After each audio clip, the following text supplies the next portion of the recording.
सर्व शिवप्रेमी सर्वप्रथम शिवजयंतीच्या सर्वांना हार्दिक शुभेच्छा।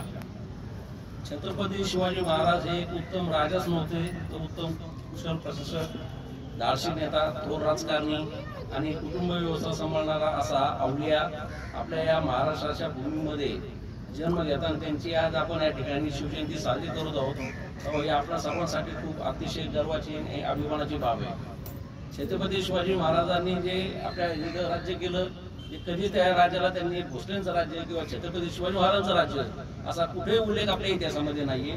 तर ते रयतेचं राज्य की जे आजचे राजकारणी लोकांनी कुठे काय थोडंसं काम केलं की तिथं मी हे केलं, मी तर ते केलं, हे फ्लेक्स म्हणून मोकळं होतात, परंतु शिवाजी महाराजांचं राज्य हे स्वतः रयतेचं राज्य होतं। त्यांनी कधी स्वतःचं नाव त्या राज्याला दिलेलं नाहीये। असा थोर राजकारणी नेता आज आपल्या या भूमीमध्ये आज आपल्याला होऊन गेलेला आहे, त्याच्यासाठी आपण अभिमानाची गर्व बाब आहे। आज 350 पूर्वीचा इतिहास आजही तो अधोरेखित त्यांच्या ठळक नावाने केला जातो। आज मी थोडंसं आज थायलंडची ट्रिप करून आलेलो आहे, तर त्या ठिकाणी पण मी आज तिथं काही लोकांना काय विचारलं की आपल्या इथे आमचे तुम्हाला कुठल्या दोन पर्सनॅलिटी तुम्हाला इथं प्रसिद्ध आहे ज्ञात आहेत, तर त्यांनी धडाक्यामध्ये छत्रपती शिवाजी महाराज आणि महात्मा गांधी यांचं नाव घेतलं।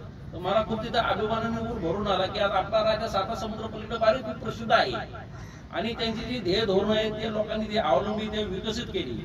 आज तसं पाहिलं तर थायलंड हा खूप छोटा राष्ट्र आहे, परंतु आपल्यापेक्षा खूप प्रगत आहे।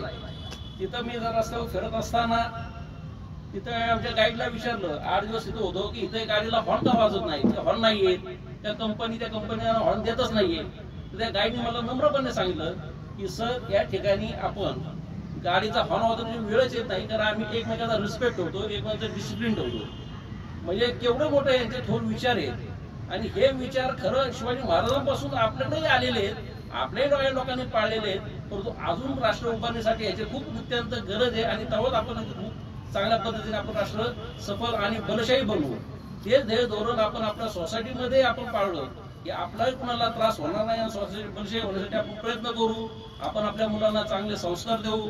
आज जे आपण सोशल एडिक्ट नावाच्या आपले जी मुलं गाजलेले आहेत त्याच्याऐवजी आपण बाल शिवाजी छत्रपतीचे पुस्तकं वगैरे शिवाजी महाराजांचे विचार असणारे पुस्तकं त्यांना जर वाचायला दिली तर येणारी पिढी अतिशय चांगली विकसित आणि पॉवरफुल अशी बनेल आणि त्यांनीच आपली सोसायटी, समाज, राष्ट्र उभारणीस खूप मोठा हातभार लागेल।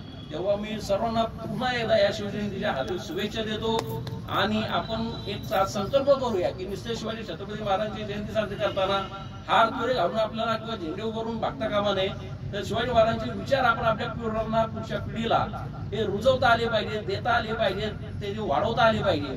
याच्यासाठी आपण सर्वांनी एक संकल्प करूया आणि आपण एक चांगली सोसायटी, चांगलं राष्ट्र बनण्यात सर्वांनी हातभार लावूया।